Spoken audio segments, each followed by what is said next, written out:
وسلام على عباده الذين اصطفى أما بعد قال النبي صلى الله تعالى عليه وسلم الدنيا كلها متاع وخير متاع الدنيا المرأة الصالحة وقال عليه الصلاة والسلام أخلص دينك يكفيك العمل القليل وقال رسول الله صلى الله تعالى عليه وسلم كل أمتي يدخلون الجنة إلا من أبى قيل ومن يأبى يا رسول الله قال من أطاعني دخل الجنة ومن عصاني فقد أبى أو كما قال عليه الصلاة والسلام وقال رسول الله صلى الله عليه وسلم كل مولود يولد على الفطرة فأبواه يهودانه أو ينصرانه أو يمجسان أو كما قال عليه الصلاة والسلام اللهم صل على سيدنا ومولانا محمد وعلى آل سيدنا ومولانا محمد وبارك وسلم আল্লাহ পাক জাল্লা জালালুহু আমাদের সবাইকে মাফ করে দেন। আজকের এই মাহফিলকে আল্লাহ পাক কবুল করেন। আল্লাহ পাক আমাদের সবাইকে এই এলাকার সকল নারী পুরুষ সবাইকে হেদায়েতে কামেলা নসিব করে দেন, জান্নাতুল ফিরদাউসের ফয়সালা করে দেন। আল্লাহ পাক দয়া মায়া করে মেহেরবানি করে আমাদেরকে আল্লাহ পাকের খাস ওলি, আল্লাহ পাকের খাস নৈকট্য হাসিল করার তৌফিক দান করেন। লা ইলাহা ইল্লাল্লাহ। ওয়াজ মাহফিলে গেট করা তেমন কোনো প্রয়োজন হয় না এবং যে ঝাড়বাতি লাগানো হয় সেটারও প্রয়োজন হয় না। অপ্রয়োজনীয় যে বিষয়টা মানুষ করে সেটাই হচ্ছে অপচয়। ইন্নাল মুবাজ্জিরিনা কানু ইখওয়ানাশ শায়াতিন। আর যারা অপচয় করে তারা হচ্ছে শয়তানের ভাই। কোন ক্ষেত্রেই অপচয় করা ঠিক নয়, এটা নিন্দনীয়। আল্লাহ রাসূল এটা পছন্দ করেন না।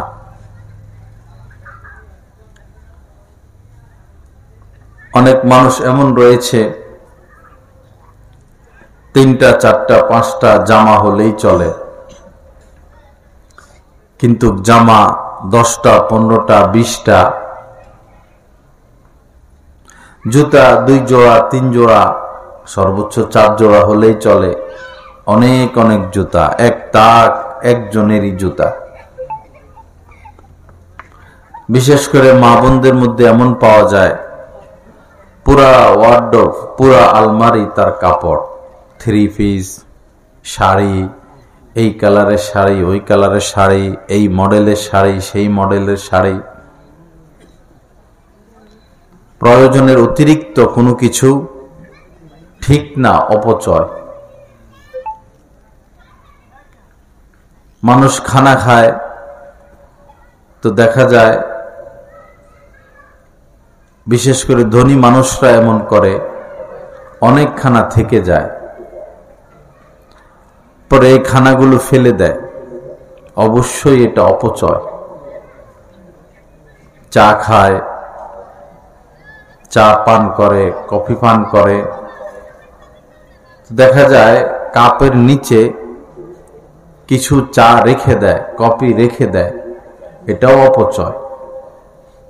এটা তো কেউ আর খাবে না। আপনাকে নাস্তা দিল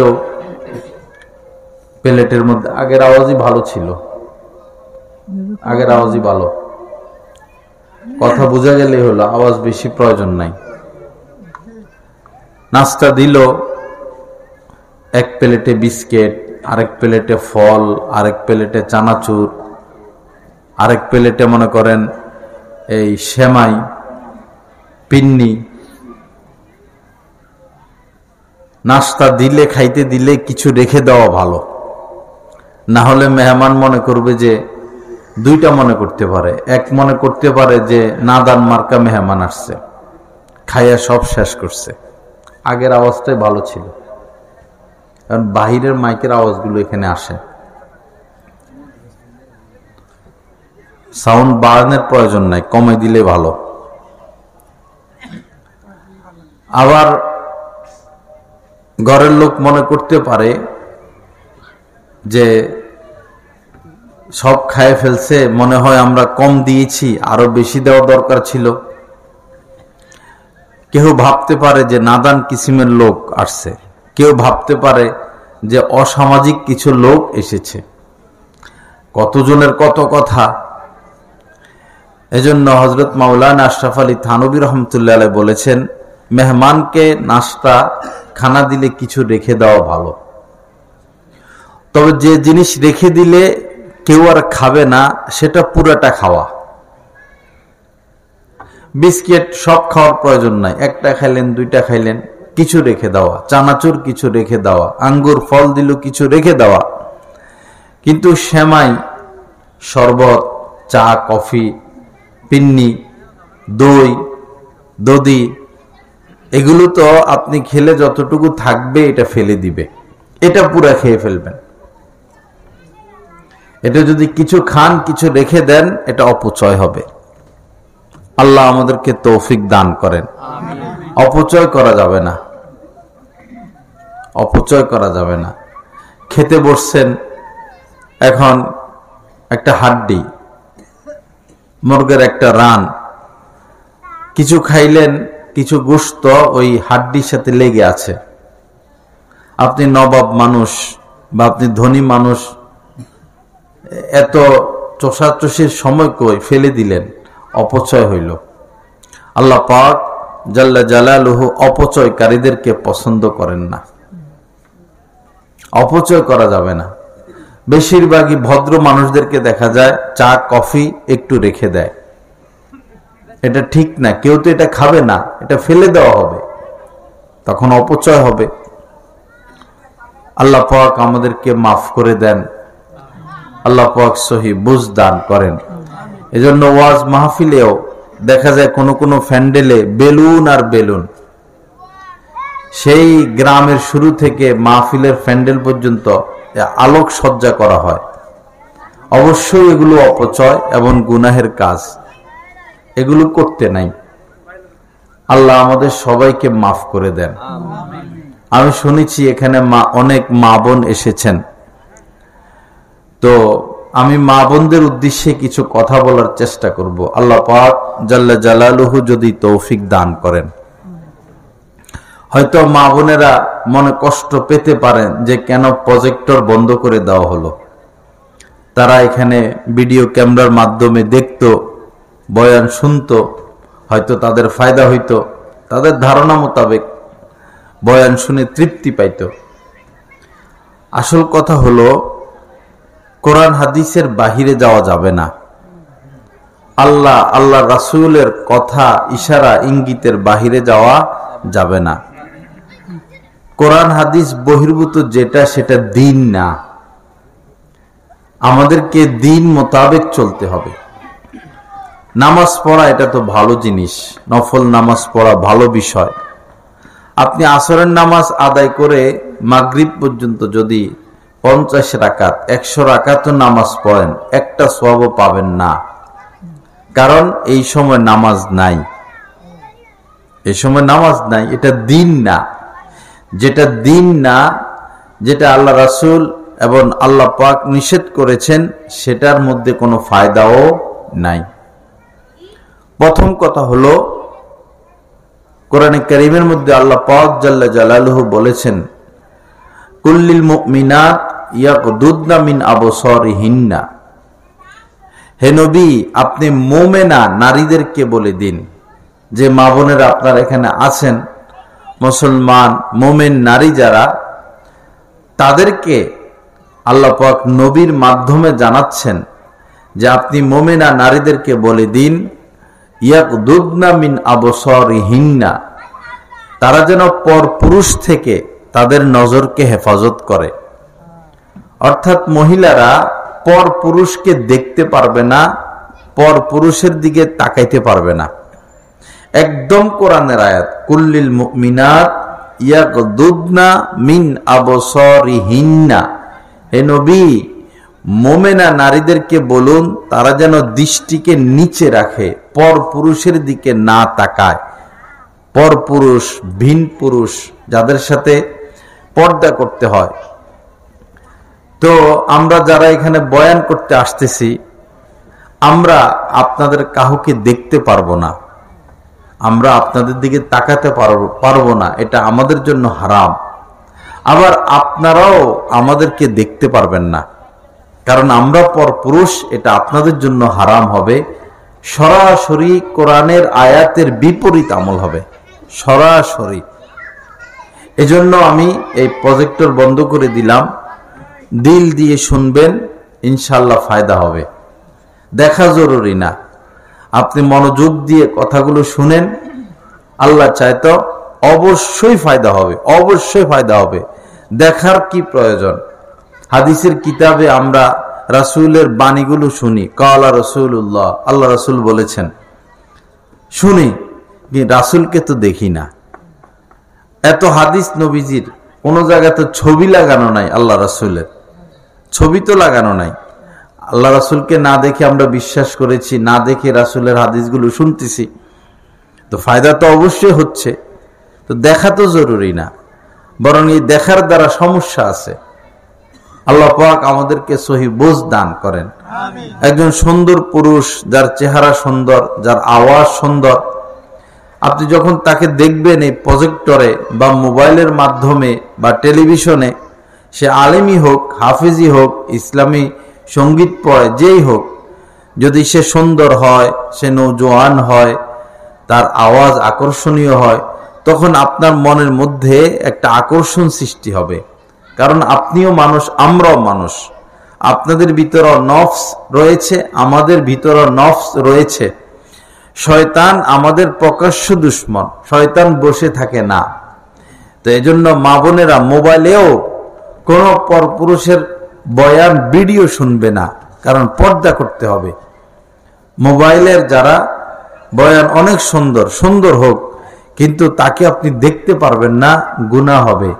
এবং তার আওয়াজের দ্বারা যদি আপনার আকর্ষণ সৃষ্টি হয়, ওই আলেমের বা ওই কারি সাহেবের বা ওই সঙ্গীত শিল্পীর আওয়াজের দ্বারা যদি আপনার আকর্ষণ সৃষ্টি হয়, তাহলে তার বয়ানও আপনি শুনতে পারবেন না। আল্লাহ পাক জাল্লা জালালু আমাদেরকে সহি বুঝ দান করেন। আল্লাহ পাক আমাদেরকে কোরআন হাদিস মোতাবেক চলার তৌফিক দান করেন। যেটা রাসূল বলেছেন, যেটা আল্লাহ পাক বলেছেন, সেটাই দিন। রাসূল যেটা নিষেধ করেছেন, আমরা যদি সেটার মধ্যে দিন খুঁজি, কোনো দিন আমরা দিন পাবো না। হুজুর পাক সাল্লাল্লাহু আলাইহি সাল্লাম বলেছেন, কুল্লু মুসাউয়িরিন ফিন্নার। এই হাদিসটা বুখারী শরীফেরও হাদিস, মুসলিম শরীফেরও হাদিস। নবীজি বলেছেন, যারাই ছবি তুলবে তাদেরকে জাহান্নামের আগুনে যেতেই হবে, কোনো উপায় নাই। কুল্লু মুসাউয়িরিন ফিন্নার, যারাই ছবি তোলে জাহান্নামের আগুনে যেতে হবে। এবং নবীজি আরো শক্তভাবে বলেছেন, আশাদ্দুন নাসি আযাবান ইনদাল্লাহ আল মুসাউয়িরুন। কিয়ামতের ময়দানে ওই সমস্ত ব্যক্তিদের সবচেয়ে কঠিন শাস্তি হবে যারা ছবি তুলতো, ছবি বানায়, ছবি তোলে, ছবি তৈরি করে। এজন্য বিনা প্রয়োজনে ছবি তোলা হারাম। আপনি আইডি কার্ড করবেন, তুলতে হয়, পাসপোর্ট করবেন, তুলতে হয়, কিন্তু ওয়াজ মাহফিলে, বিয়ে শাদিতে, বিভিন্ন অনুষ্ঠানে, রাস্তাঘাটে বিনা প্রয়োজনে ছবি তোলা, এটা গুনাহে কবিরা, এটা হারাম, এটা লানতের কাজ। আল্লাহ পাক আমাদেরকে এর থেকে বিরত হওয়ার তৌফিক দান করেন এবং মানুষকে বিরত রাখারও তৌফিক দান করেন। লা ইলাহা ইল্লাল্লাহ। তো অনেক মহিলা এখানে শুনতেছি। শুরুতে আমি হাদিস পড়েছিলাম, আদ-দুনিয়া কুল্লুহা মাতা। নবীজি বলেন, এই দুনিয়াতে আল্লাহ পাক যত কিছু সৃষ্টি করেছেন সবই হচ্ছে নিয়ামত আর নিয়ামত, উপভোগ্য নিয়ামত। সাগর নিয়ামত, নদী নিয়ামত, ফল মূল নিয়ামত, তরু তরকারি নিয়ামত, চাঁদ সূর্য নিয়ামত, কত রকমের হালাল জন্তু জানোয়ার নিয়ামত, সবকিছুই নিয়ামত। এই লক্ষ লক্ষ নিয়ামতের মধ্যে শ্রেষ্ঠতম নিয়ামত কি? নবীজি বলেন, অখায়রু মাতাঈদ দুনিয়া আল মারআতুস সালিহা। এই কোটি কোটি নিয়ামতের মধ্যে শ্রেষ্ঠতম নিয়ামত হচ্ছে একজন নেককার স্ত্রী। এই দুনিয়ায় শ্রেষ্ঠতম নিয়ামত কি? একজন নেককার স্ত্রী। এটা ছোট কোনো কথা না, অনেক বড় কথা। এত কিছু কোরআনে কারিমের মধ্যে আল্লাহ পাক বলেছেন যে তোমরা যদি আমার নিয়ামত খোঁজা শুরু করে দাও তো নিয়ামত গনে কোনোদিন শেষ করতে পারবে না। ওয়া ইন তাউদ্দু নি'মাতাল্লাহি লা তুহসুহা। আল্লাহ পাক বলেন যে নিয়ামত যদি গণনা শুরু করো তো নিয়ামত গনে শেষ করতে পারবে না। তো এত নিয়ামত, এত এত নিয়ামতের মধ্যে শ্রেষ্ঠতম নিয়ামত হচ্ছে কে? একজন নেককার স্ত্রী, নেককার মহিলা। তো এখন নেককার মহিলা কাকে বলে, নেককার স্ত্রী কাকে বলে? অন্য হাদিসে পাকের মধ্যে নবীজি বলেছেন, ইদা নাযারা ইলাইহা সাররাতহু। তিন গুণ যে নারীর মধ্যে রয়েছে সে হচ্ছে নেককার নারী। তিনটা গুণ নবীজি সহজ করেছেন। তিন গুণ যার মধ্যে রয়েছে, এই তুমি ছবি তোলো বাবা, এই ছেলে, বললাম না ছবি না তুলতে। যেই মহিলার মধ্যে তিনটি গুণ পাওয়া যাবে সে হচ্ছে নেককার মহিলা, নেককার নারী। প্রথমটি হচ্ছে ইদা নাযারা ইলাইহা সাররাতহু। স্বামী যখন তার স্ত্রীর দিকে তাকাবে তো স্ত্রী তার স্বামীকে খুশি করে দিবে, তাকাবে অথবা কোনো কিছু, কোনো প্রস্তাব দিবে, কোনো জরুরত পুরা করবে, স্বামীর মন খুশি করে দিবে স্বামীর চাহিদা মোতাবেক। দ্বিতীয় হলো ওয়া ইদা আমারাহা আতআতহু। স্বামী যখন তাকে কোনো নির্দেশ দিবে তো স্ত্রী তার এই নির্দেশ পালন করবে। হ্যাঁ, এক্ষেত্রে শরীয়ত সম্মত হতে হবে। স্বামী যদি বলে যে তুমি মদ খাও, বেপর্দায় রাস্তাঘাটে ঘোরাফেরা করো, আমার বন্ধুদের সাথে বসে আড্ডা দাও, এটা সে করবে না। রমজান মাসে খানা পাকাই আমাকে খাওয়াও, এটা সে করবে না। বৈধ কোনো নির্দেশ এবং স্ত্রীর সামর্থ্য আছে, তার সাধ্যে কুলায় এরকম কোনো নির্দেশ যদি স্বামী করে তো স্ত্রী উচিত সেটা করে নেওয়া। ওয়া ইদা আমারাহা আতআতহু ওয়া ইদা গাবা আনহা হাফিজাতহু। 3 নম্বর গুণ হচ্ছে স্বামী যদি স্ত্রীর থেকে দূরে সরে যায়, বিদেশে গেল, ঢাকা গেল, চাকরি বাকরি করতেছে, মাঝে মধ্যে আসে, তখন এই স্ত্রীর দায়িত্ব হলো নিজের দেহ নিজের সতীত্বের হেফাজত করা এবং স্বামীর মালের হেফাজত করা। স্বামীর ঘর সংসার, টাকা পয়সা, জায়গা জমি যেগুলো আছে এগুলো দেখে শুনে রাখা স্ত্রীর দায়িত্ব। এই 3টা গুণ যে মহিলা ভালোভাবে পালন করবে, নবীজি তাকে বলেছেন যে সে একজন নেককার স্ত্রী। আর এই নেককার স্ত্রী হচ্ছে পৃথিবীর মধ্যে সবচেয়ে শ্রেষ্ঠতম নিয়ামত। আল্লাহ পাক জাল্লা জালালু আমাদের সকল মহিলাদেরকে নেককার হওয়ার তৌফিক দান করেন, আমাদের সকল মহিলাদেরকে দ্বীনের সহি বুঝ দান করেন। আমার মা বোনেরা, নবীজি মেরাজে গিয়েছিলেন। মেরাজের রাত্রিতে নবীজিকে আল্লাহ পাক অনেক কিছু দেখিয়েছেন, বিভিন্ন আযাব, জান্নাত, জাহান্নাম, অনেক কিছু দেখিয়েছেন। তো নবীজি দুনিয়াতে এসে খবর দিয়েছিলেন যে জান্নাতে জাহান্নামে আমি নারীদেরকে বেশি দেখেছি। খুব মনোযোগ দিয়ে শুনবেন, জাহান্নামে আমি নারীদেরকে বেশি দেখেছি, আর জান্নাতে দেখেছি গরিব মানুষদেরকে।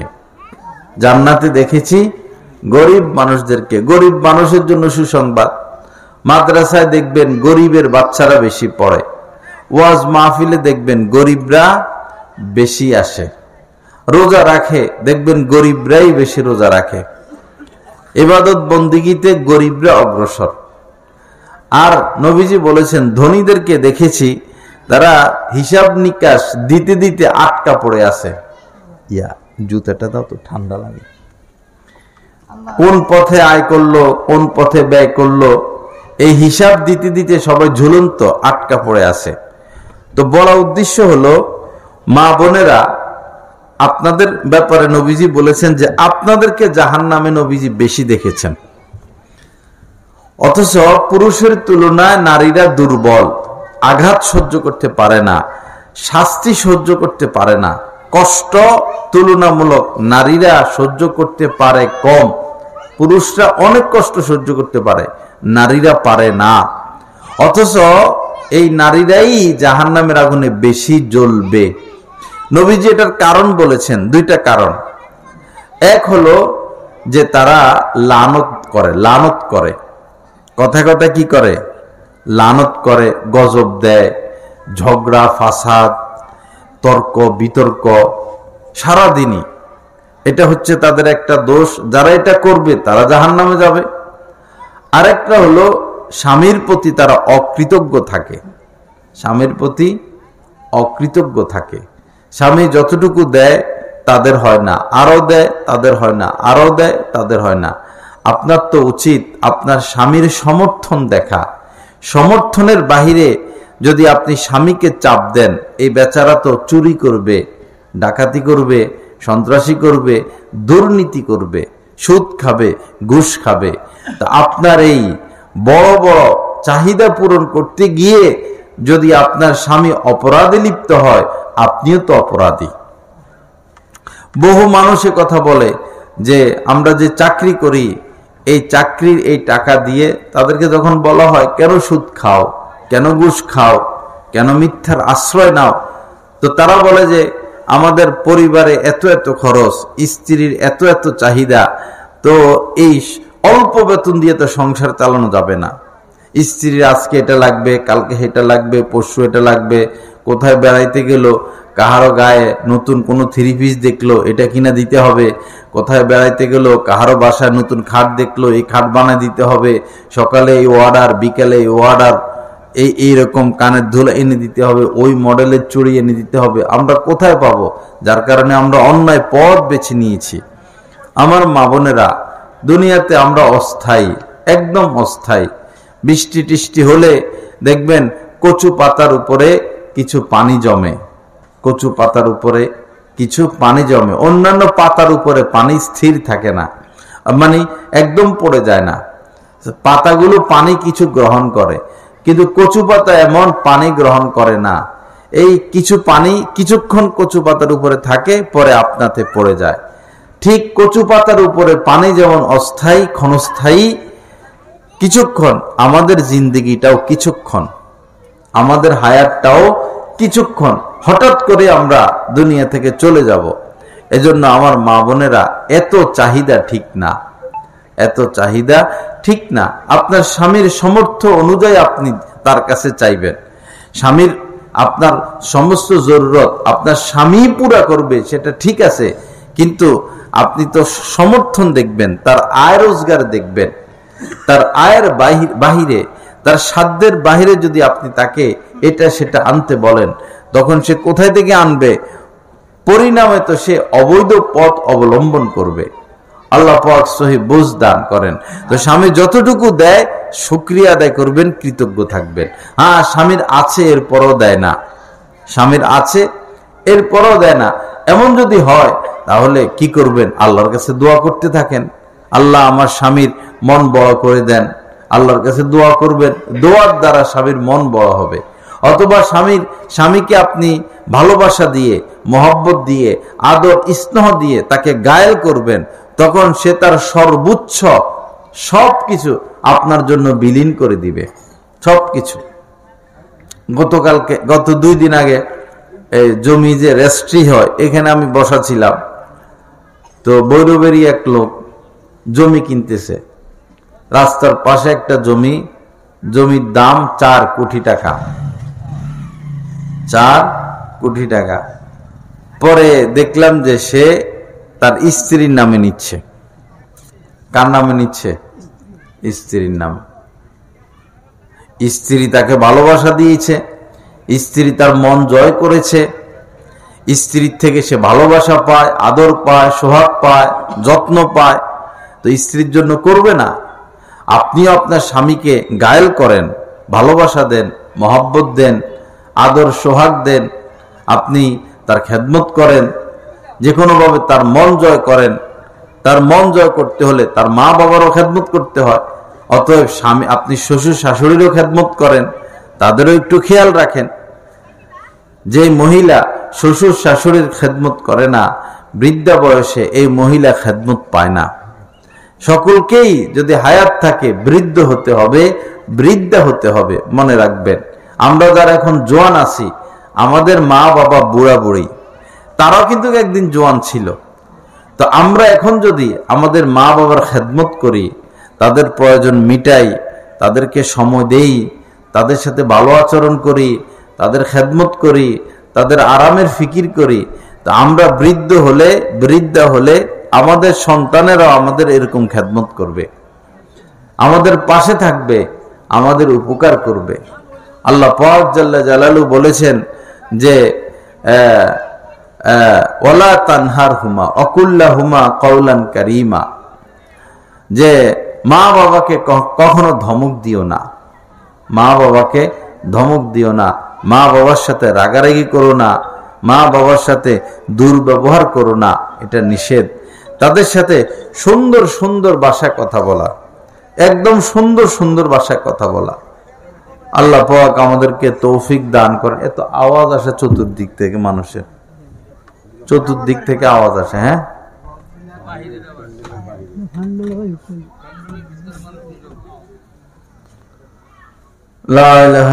আল্লাহ পাক আমাদের সবাইকে মাফ করে দেন, আল্লাহ পাক সহি বুঝ দান করেন।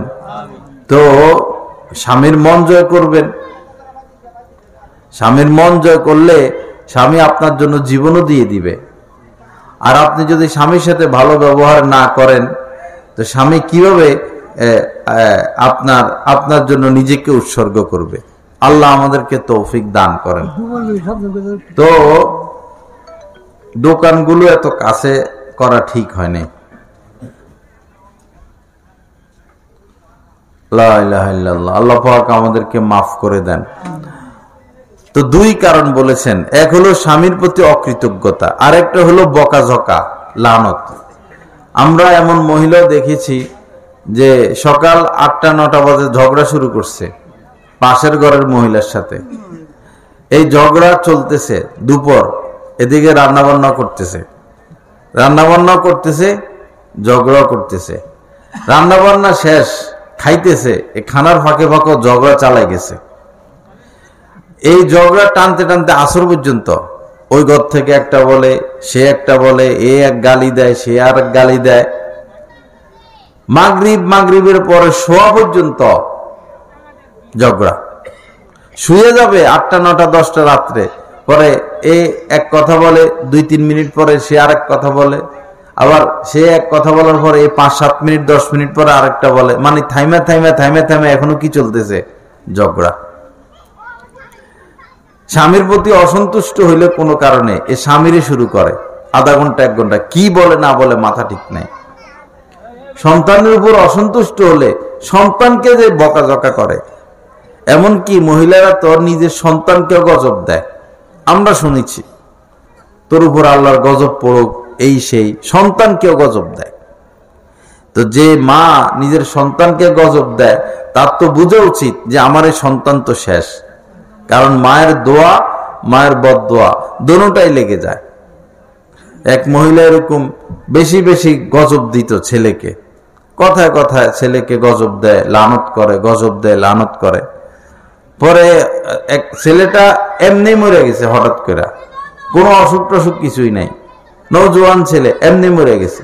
তখন মহিলার কান্না, মহিলার আর কেউ নাই, স্বামীও নাই, একটা মাত্র সন্তান। কানতে কানতে হুঁশ হারায়, হুঁশ ফিরে আসে, হুঁশ হারায়, হুঁশ ফিরে আসে। তখন লোকজন বলল যে তোমাকে তো বহুবার বলেছি তোমার সন্তানটাকে তুমি গজব দিও না, লানত করো না, সে একটা মাত্র সন্তান, সে ভুল করতে পারে, তুমি লানত করবা কেন? এজন্য মা বাবার উচিত নয় কখনো সন্তানকে লানত করা। আপনার সন্তান আপনার বাধ্য হোক অবাধ্য হোক, আপনার খেদমত করুক না করুক, আপনার সেবা করুক না করুক, আপনার পাশে থাকুক দূরে থাকুক, আপনার সাথে সম্পর্ক রাখুক না রাখুক, গজব দিবেন না, অভিশাপ দিবেন না, কারণ এটা লেগে যাবে। আমার শাইখ ও মুর্শিদ শাহ আব্দুল মতিন বিন হুসাইন সাহেব দামাত বারাকাতুহুম হযরতের জবানে একটা ঘটনা শুনেছি যে এক লোক, সে মসজিদে নামাজ পড়তেছে, তার নামাজের মধ্যে খুব খুশু আর খুজু, একাগ্র চিত্তে সে নামাজ পড়তেছে। ওই মসজিদে করাচির একজন বড় বুজুর্গ শাহ হাকিম মোহাম্মদ আক্তার সাহেব রহমতুল্লাহ আলাই ছিলেন, উনি আমাদের দাদা সাহেব। তিনি তার নামাজ দেখতেছেন, এত সুন্দর নামাজ, এত সুন্দর রুকু, এত সুন্দর সেজদা। পরে আগাইয়া গেছেন, নামাজ শেষ হওয়ার পরে দেখা করি। আগায় যাওয়ার পরে দেখলেন যে ওই লোকের শরীরে কুষ্ঠ, সে কুষ্ঠ রোগী, জায়গায় জায়গায় ক্ষত হয়ে আছে, রক্ত বের হচ্ছে এরকম। পরে খুব কষ্ট পাইলেন, বললেন ভাই আপনার এত দূর অবস্থা, আপনার এত সুন্দর নামাজ। হ্যাঁ। পরে এই লোক বলল যে এটা আমার মায়ের একটা বদদোয়া, আমার মায়ের এটা দ্বিতীয় বদদোয়া। আমার মা আমাকে দুইটা বদদোয়া করেছেন, একটা বদদোয়া লেগে গেছে আর আরেকটা বদদোয়ার পথে আমি আসি। তো বললেন কি? বলল যে একদিন আমার মা আর আমার বউ স্ত্রী ঝগড়া চলতেছে, পরে আমি আমার স্ত্রীর পক্ষ নিলাম এবং আমার মাকে দুই একটা কথা বললাম। তা আমার মা খুব কষ্ট পাইছেন, খুব কষ্ট পাইছেন। পরে আমার মা বদদোয়া দিলেন আমাকে যে আল্লাহ যেন তোরে আমার মরা মুখ না দেখায়, আমার জানা যায় যেন আল্লাহ তোরে না রাখে, আর তোরে যেন আল্লাহ কুষ্ঠ রোগে মারে। দুইটা বদদোয়া করছেন।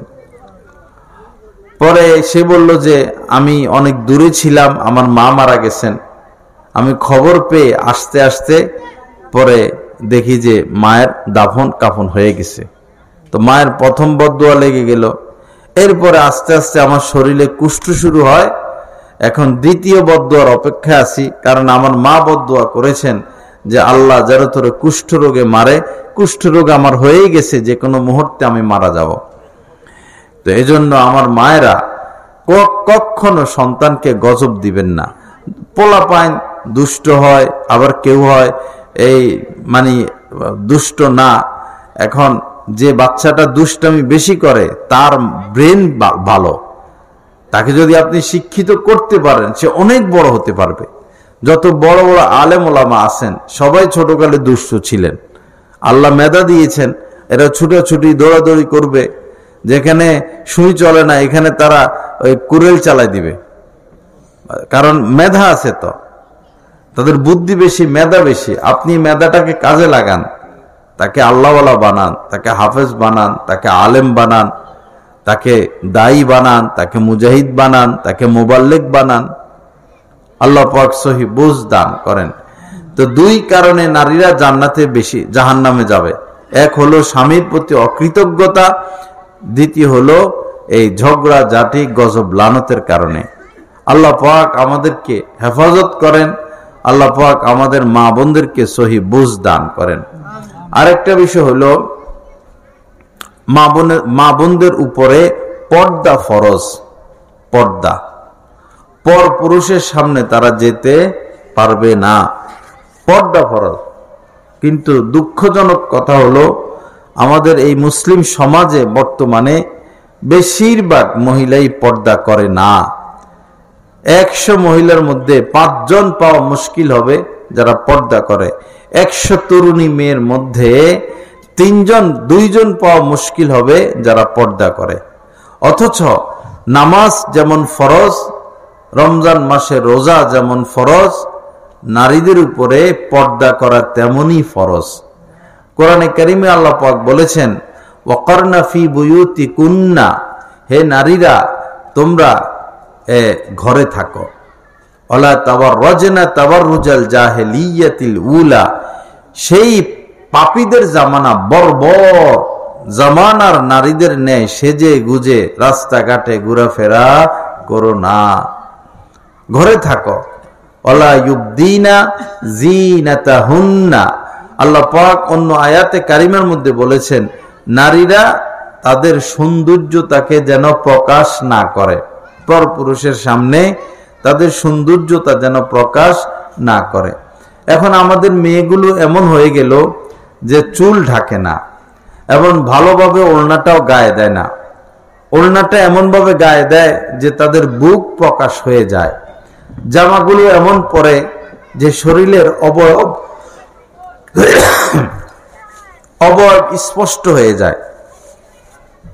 এমন ভাবে হাঁটে, এমন ভাবে পোশাক পরে যে সে চায় যে আমাকে সবাই দেখুক, আমাকে সবাই দেখুক। অথচ নবীজি বলেছেন নারীরা হচ্ছে গোপন থাকার বস্তু, নারীরা হচ্ছে গোপন থাকার বস্তু। আল মারআতু আওরাতুন, নারীগণ, মহিলারা, মেয়েরা গোপন থাকবে। এই গোপনীয়তার মধ্যেই তাদের রয়েছে কল্যাণ আর সফলতা। এই সারা পৃথিবীতে বর্তমানে প্রতি ঘন্টায়, এমনকি প্রতি মিনিটে কোথাও না কোথাও নারীরা দর্শনের শিকার হচ্ছে, ইভটিজিংয়ের শিকার হচ্ছে। প্রত্যেক মিনিটে, প্রতি মিনিটে মিনিটে কোথাও না কোথাও নারী নির্যাতনের শিকার হচ্ছে। আগে তো শুধু নির্যাতন করত, ধর্ষণ করত, এতটুকু। বর্তমানে দর্শনের আইন কঠিন, দর্শন করলে তাকে ফাঁসি দেওয়া হয়, যার কারণে দর্শন করে মেরে ফেলে, দর্শন করে একদম মেরে ফেলে, যেন এই মেয়ে এই বলতে না পারে, অথবা এটা ভিডিও করে রাখে, পরে তাকে ভয় দেখায় যদি তুমি মুখ খোলো তো এটা আমরা প্রকাশ করে দিব, তোমার উলঙ্গ ছবি প্রকাশ করে দিব। ভয়ে সে কি করবে? বহু মেয়েকে বারবার বারবার দর্শন করতে থাকে। শিক্ষক, চাচাতো ভাই, জ্যাঠতো ভাই, আপন চাচা, এই কাছের লোক বারবার বারবার তাকে দর্শন করতে থাকে। এই গোপন কিছু ভিডিও তারা সংগ্রহ করে রাখে। এভাবে সারা পৃথিবীতে নারীরা বেসুমার দর্শনের শিকার হচ্ছে, নিপীড়নের শিকার হচ্ছে। এটার সবচেয়ে বড় কারণ হচ্ছে তাদের পোশাক, তাদের খোলামেলা পোশাক এবং পর্দা না করা, পর্দা না করা। আল্লাহর হুকুম তারা অমান্য করলো, এজন্য তাদের উপর এই বিপদ আর মুসিবত চলে আসলো। আল্লাহ পাক আমাদের মেয়েদেরকে পর্দার তৌফিক দান করেন, আমাদের মহিলাদেরকেও পর্দার তৌফিক দান করেন। পর্দা যদি না করেন, মনে রাখবেন যে কোনো মুহূর্তেই আপনি, আপনার মেয়েরা বিপদে পড়ে যাওয়ার সম্ভাবনা।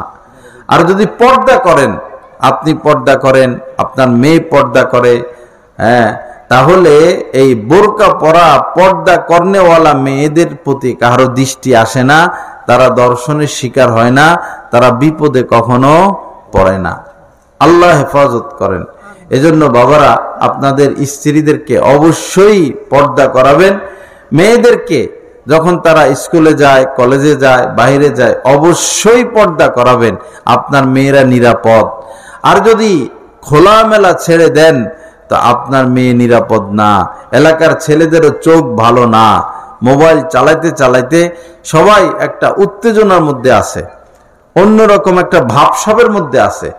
আপনি যদি, আপনার এই মেয়েটা যখন রাস্তায় যায়, সকল মানুষ তাকিয়ে থাকে, স্কুলে যায়, কলেজে যায়, বাজারে যায়, সকল মানুষ তাকিয়ে থাকে, তার প্রত্যেক অঙ্গ প্রত্যঙ্গ দেখতে থাকে, এবং এগুলো নিয়ে চিন্তা করতে থাকে, এবং এগুলো নিয়ে আলোচনাও করে। অমুকের বোন, অমুকের মেয়ে, অমুকের মার এটা এরকম, সেটা এরকম, ওইটা এরকম আলোচনা করতে থাকে। এগুলো আমরা জানি, কিন্তু আমরা শিক্ষা গ্রহণ করি না। এজন্য আমার ভাইয়েরা, আল্লাহর রাস্তে মেয়েদেরকে পর্দায় ঢুকান, মেয়েরা নিরাপদ। স্কুলে যে সমস্ত মেয়েরা যায়, ছেলেদের সাথে বসে, প্রাইভেট পড়ে, ক্লাস করে, কোচিং করে, এই ছেলেরা মেয়েদের সম্পর্কে একবারে মেয়েদের প্রত্যেকটা অঙ্গ নিয়ে কথা বলে। কার রূপ সৌন্দর্য, কার কি কেমন, কার কি কেমন, কার কি ভালো না, কার কি ভালো, সকল বিষয় নিয়ে আলোচনা করে।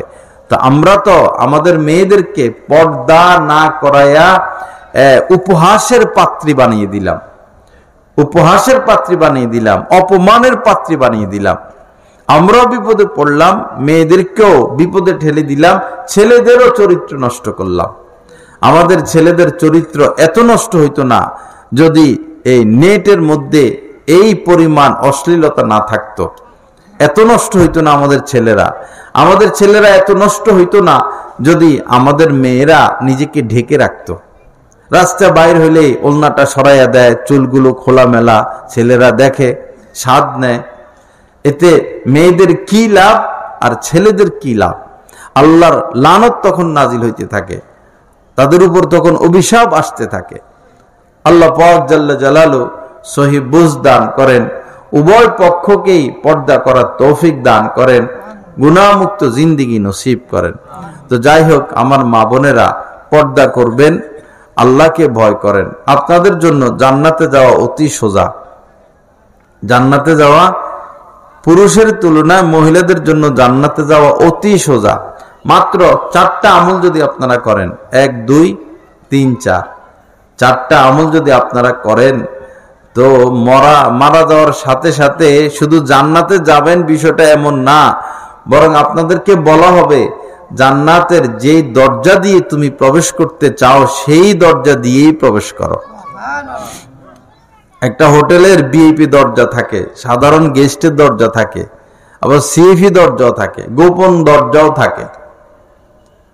সে হাদিসে পাক হচ্ছে ইদা সল্লাতিল মারআতু খামসাহা। ওই 4টা আমল হচ্ছে মহিলারা যখন ঠিক মতো 5 ওয়াক্ত নামাজ পড়বে, ইদা সল্লাতিল মারআতু খামসাহা ও সামাত শাহরাহা, এবং রমজান মাসে রোজা রাখবে, ও আহসানাত ফারজাহা, এবং নিজের দেহ নিজের লজ্জাস্থানের হেফাজত করবে, ও আতাআত যাওজাহা, এবং স্বামীর আনুগত্য করবে। এই 4টা আমল, নামাজ, রোজা, সতীত্বের হেফাজত, স্বামীর আনুগত্য, এই 4 কাজ যে মহিলা করবে, কিলা লাহা দুখুলিল জান্নাতা মিন আইয়ি আবওয়াবিল জান্নাতি শিইতি, মৃত্যুর পর এই নারীদেরকে বলা হবে জান্নাতের যেই দরজা দিয়ে তুমি প্রবেশ করতে চাও সেই দরজা দিয়ে প্রবেশ করো।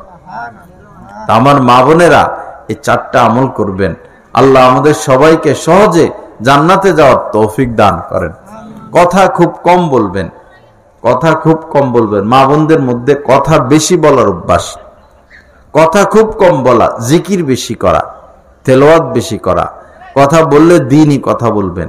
গপ সপ, নায়কের আলোচনা, নায়িকার আলোচনা, খেলোয়াড়ের আলোচনা, এরপরে হাসিনার আলোচনা, খালেদার আলোচনা, ট্রাম্পের আলোচনা, পুতিনের আলোচনা, এগুলা করে কোনো লাভ নাই। আমাদেরকে কবরে যাইতে হবে, আমাদেরকে কবরে যাইতে হবে। আমাদের আমল নামা, আমল সম্পর্কে আমাদেরকে জিজ্ঞাসা করা হবে, কোনো উপায় থাকবে না। এই আলোচনার দ্বারা সময় নষ্ট ছাড়া আর কিছু না। খুব কথা কম বলবেন, জিকির বাড়াইয়া দিবেন। কমসে কম প্রতিদিন যেন 1000 বারের কাছাকাছি আমাদের তওবা ইস্তেগফার হয়ে যায়। 1000 বারের কাছাকাছি তওবা যেন হয়ে যায়। আস্তাগফিরুল্লাহ, আস্তাগফিরুল্লাহ, আনলিমিটেড ভাবে, একটু পরে পরে বললাম লা ইলাহা ইল্লাল্লাহ, বসে একসাথে 100 বার, সেটা ঠিক আছে। আর এমনি হাঁটা মোটা চলাফেরায় যেন অনেকবার হয়ে যায়। দুরূদ শরীফ যেন অনেকবার হয়ে যায়। হুজুর পাক সাল্লাল্লাহু আলাইহি সাল্লাম তো নিষ্পাপ ছিলেন, এরপরেও তিনি কসম খেয়ে বলতেছেন, ওয়াল্লাহি ইন্নী লা আস্তাগফিরুল্লাহ ওয়া আতুবু ইলাইহি ফিল ইয়াউমি আকসারা মিন 70 মাররা। আল্লাহর কসম, আমি প্রতিদিন অসংখ্য অগণিত বার আল্লাহ পাকের কাছে মাপ চাই এবং তওবা করি। আকসারা মিন 70 মাররা মানে এখানে কাসরত উদ্দেশ্য, অনেক বার আমি আল্লাহর কাছে তওবা করি, ইস্তেগফার করি। তো যিনি নিষ্পাপ, যার কোনো গুনাহ নাই, যার সুপারিশ ছাড়া আমরা জান্নাতে যেতে পারবো না, যিনি জান্নাতে প্রবেশ না করলে তার আগে কেউ জান্নাতে প্রবেশ করতে পারবে না। তিনি যদি শত শতবার তওবা ইস্তেগফার করে থাকেন, তা আমাদের কি পরিমাণ তওবা ইস্তেগফার করা উচিত, কি পরিমাণ উচিত। এজন্য মা বোনেরা বেশি বেশি তওবা ইস্তেগফার করবেন, অধিক কথা না, অধিক কথা না। মহিলারা দুইজন যদি একত্রিত হইতে পারে, ঘন্টাকে ঘন্টা চলে যায়, কথা শেষ হয় না। আবার ফোন দিলে বোনের কাছে, বান্ধবীর কাছে, কি পাকাইছেন, স্বাদ হয়েছে নি, বড় ছেলে খাইছে নি, আজকে গোসল করছেন নি, কি খবর সবর, কি কি কাপড় পরছেন, কোন কালারের কাপড় পরছেন, বাজারে যাবেননি, ওখানে অনুষ্ঠান, আবল তাবল কথা বলতে বলতে বলতে বলতে বলতে বলতে আধা ঘন্টা, 1 ঘন্টা, 2 ঘন্টা, কথার কথা, কথার কথা, কথার কথা, এত কথা পেটের মধ্যে আছে। আল্লাহ হেফাজত করেন। নবীজি বলেছেন, লা তুকসিরুল কালামা বিগাইরি যিকরিল্লাহ, আল্লাহর জিকির ব্যতীত তোমরা অধিক কথা বলো না। আল্লাহর জিকির ব্যতীত মানে জিকির বেশি করো। ফা ইন্না কাসরাতাল কালামি বিগাইরি যিকরিল্লাহি কাসওয়াতুন লিল কলব, কেননা আল্লাহর জিকির ব্যতীত বেশি কথা, অতিরিক্ত কথা, বিনা প্রয়োজনীয় কথা মানুষের অন্তরকে শক্ত করে দেয়, মানুষের অন্তরকে শক্ত করে দেয়। বেশি কথা, বক বক বক বক বক বক, অন্তর শক্ত হয়ে যায়। কম কথা বলা, আল্লাহকে বেশি ডাকা, অথবা চুপ থাকা, মনে মনে আল্লাহর কথা স্মরণ করা, যতক্ষণ সম্ভব মুখে আল্লাহকে ডাকা। মুখে পারা যাচ্ছে না, অন্তরে অন্তরে আল্লাহকে স্মরণ করা, সেটা সহজ। অন্তরে অন্তরে 24 ঘন্টাও যদি আল্লাহকে স্মরণে রাখা হয়, কোনো এই অন্তর টায়ার্ড হয় না, অন্তরের মধ্যে ক্লান্তি আসে না, বরং অন্তর আরো শক্তিশালী হয়, দিল কলব আরো শক্তিশালী হয়। যত বেশি আল্লাহর স্মরণ করবে কলব তত বেশি শক্তিশালী হবে, একদম আরশে আজিম পর্যন্ত কলব উড়ে চলে যাবে। এজন্য কথা কম বলা, জিকির বেশি করা। ওয়া ইন্না আবাদান নাসি আল কলবুল কাসি মিনাল্লাহি আল কলবুল কাসি, আর যাদের অন্তর শক্ত তারা আল্লাহর রহমত থেকে দূরে, যাদের অন্তর শক্ত আল্লাহর রহমত থেকে দূরে। তো বেশি কথা বললে অন্তর শক্ত হবে, আর যাদের অন্তর শক্ত তারা আল্লাহর রহমত থেকে দূরে। এজন্য কথা কম বলা। নবীজি বলেছেন, মান কানা ইউমিনু বিল্লাহি ওয়াল ইয়াউমিল আখির ফালিয়াকুল খায়রা আও লিয়াসমুত, যে ব্যক্তি আল্লাহর প্রতি বিশ্বাস রাখে এবং আখিরাতের প্রতি বিশ্বাস রাখে, সে কথা বললে ভালো কথা বলবে অথবা চুপ থাকবে, কথা বললে ভালো কথা বলবে অথবা সে চুপ থাকবে। আল্লাহ পাক আমাদেরকে ভালো কথা বলার তৌফিক দান করেন, সুন্দর কথা বলার তৌফিক দান করেন, সুন্দর ব্যবহারের তৌফিক দান করেন। মানুষ বড় লোকের সাথে ভালো ব্যবহার করে, থানার থেকে ওসি সাহেব আসছে, খুব সুন্দর সুন্দর কথা, ডিসি আসছে, সুন্দর সুন্দর কথা, কোটিপতি আসছে, সুন্দর সুন্দর কথা, এমপি মন্ত্রী আসছে, কি সুন্দর ব্যবহার। আর ফকিরের সাথে, ঘরের কর্মচারীর সাথে, গরিব মানুষের সাথে, কৃষকের সাথে, নিজের অধীনস্থদের সাথে যা তা ব্যবহার, যা তা ব্যবহার, তুচ্ছ তাচ্ছিল্য, ঘৃণা, অবজ্ঞা, সময় দেয় না, সেদিকে তাকায় না। এটা ঠিক না, এটা ঠিক না। আল্লাহ পাক মানুষকে দরিদ্র বানাইয়াও পরীক্ষা করেন, আর আল্লাহ পাক মানুষকে ধন দিয়েও পরীক্ষা করেন। আল্লাহ পাক কাউকে বেজ্জতি করেন, এরপরে তাকে পরীক্ষা ফেলে দেন, আর আল্লাহ পাক কাউকে সম্মান দেন, দিয়ে তাকে পরীক্ষা ফেলে দেন। আল্লাহ পাক দেখতে চান বান্দা কি করে। এজন্য সবার সাথে ভালো ব্যবহার করব। একজন গরিব মানুষ, তার সাথে হাসি মুখে কথা বলতে তো কোনো বাধা নাই। আল কালিমাতু তাইয়্যিবা সাদাকা, এই উত্তম কথা, সুন্দর কথা, এটা সদকা তুল্য। সদকা করলে, সদাকা দিলে, দান করলে যেমন সওয়াব, ভালো কথা বললে এরকম সওয়াব। এজন্য পরস্পর আমরা ভালো কথা বলবো। স্বামী স্ত্রী একজন আরেকজনকে খোঁচা মেরে কথা বলবো না, আঘাত দিয়ে কথা বলবো না। আপনি স্বামী আপনার স্ত্রীকে যদি আপনি খোঁচা মারেন, আঘাত করেন, 2বার 3বার আঘাত করলে সে কি আপনাকে একবারও আঘাত করবে না? আপনি তার মা বাবাকে নিয়ে, ভাই বোনকে নিয়ে কথা বলবেন, তো সে কি এক পর্যায়ে আপনার মা বাবা ভাই বোনকে নিয়ে কথা বলবে না? আল্লাহ পাক কোরআনে কারীমের মধ্যে বলেছেন, ওয়ালা তাসুব্বুল্লাযীনা ইয়াদউনা মিন দুনিল্লাহ, যারা আল্লাহ ব্যতীত অন্যের পূজা করে, ইবাদত করে, মূর্তি পূজা করে, এদেরকে তোমরা গালি দিও না। যারা সৃষ্টিকর্তা ব্যতীত মূর্তির পূজা করে, এদেরকে মন্দ বলো না। এদেরকে মন্দ বললে এরা তোমাদের সৃষ্টিকর্তাকে মন্দ বলবে। তো কি হলো, এই যদি আপনি আপনার স্ত্রীকে খোঁচা মেরে কথা বলেন, তা আপনার স্ত্রী আপনাকে খোঁচা মেরে কথা বলবে। আপনি কটু কথা বললে আপনার সাথেও সে কটু কথা বলবে। আর আপনি স্বামী যদি স্ত্রীর সাথে ভালো কথা বলেন, স্ত্রী যদি স্বামীর সাথে ভালো কথা বলে, একজন আরেকজনের ইজ্জতের হেফাজত করে, তাহলে স্বামী স্ত্রীর মধ্যে আজীবন মহব্বত থাকবে, ভালোবাসা থাকবে, এবং এই মহব্বত ভালোবাসা বাড়তেই থাকবে। কথার থেকে অনেক কিছু, তীরের আঘাত মানুষ ভুলে যায়, কথার আঘাত ভুলে না। কথার আঘাত ভুলে না। কথা দিয়ে কাউকে আঘাত না করা, বিশেষ করে পরিবারের মধ্যে।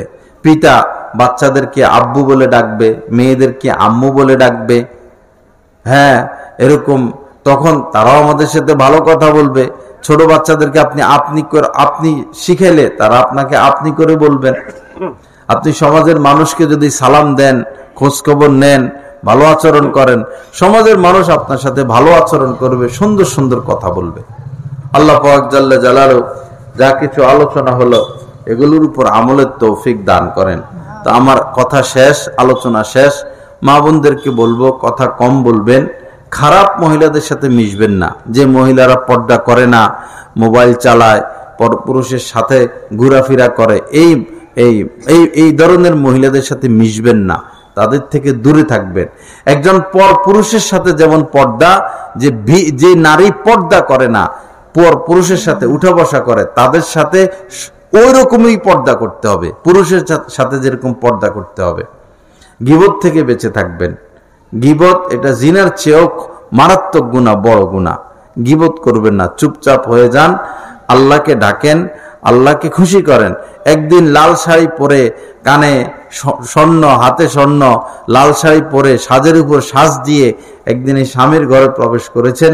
অচিরেই একদিন আসবে, এই লাল শাড়ি খুলে ফেলা হবে, কানের দুল খুলে ফেলা হবে, হাতের চুড়ি খুলে ফেলা হবে, শরীরের পোশাক খুলে ফেলা হবে, সাদা কাপড় পরাইয়া চির জনমের জন্য আপনাকে ঘর থেকে নিয়ে যাওয়া হবে, আর এই ঘরে আপনি আসতে পারবেন না। এরপর শুরু হবে আপনার আমল যদি ভালো হয়, ওই মাটির নিচে আপনার সাথে ভালো ব্যবহার করা হবে। আর আমল যদি খারাপ হয়, পাপ গুনাহ আমল যদি খারাপ হয়, তো আপনার সাথে ভালো ব্যবহার করা হবে না, শাস্তি চলতে থাকবে। তখন আপন বলতে আর কাউকে খুঁজে পাবেন না। আল্লাহ পাক জাল্লা জালালু যা কিছু আলোচনা হলো, আল্লাহ পাক নিজ করমে আমাদের সবাইকে এই কথাগুলোর উপর আমল করার তৌফিক দান করেন। আল্লাহ পাক এই বয়ান যারা শুনবে সবাইকে কবুল করেন। আল্লাহ পাক আমাদেরকে তার খাস নৈকট্য নসিব করেন। এই বয়ান করার উসিলা আল্লাহ পাক আমাদেরকে আল্লাহ পাকের খাস মহব্বত নসিব করেন। ওয়া আখিরু দাওয়ানা আলহামদুলিল্লাহি রাব্বিল আলামিন ওয়া সাল্লাল্লাহু আলা নবিয়িল কারীম। আল্লাহ, জাহিদ ঘুমাইতেছে।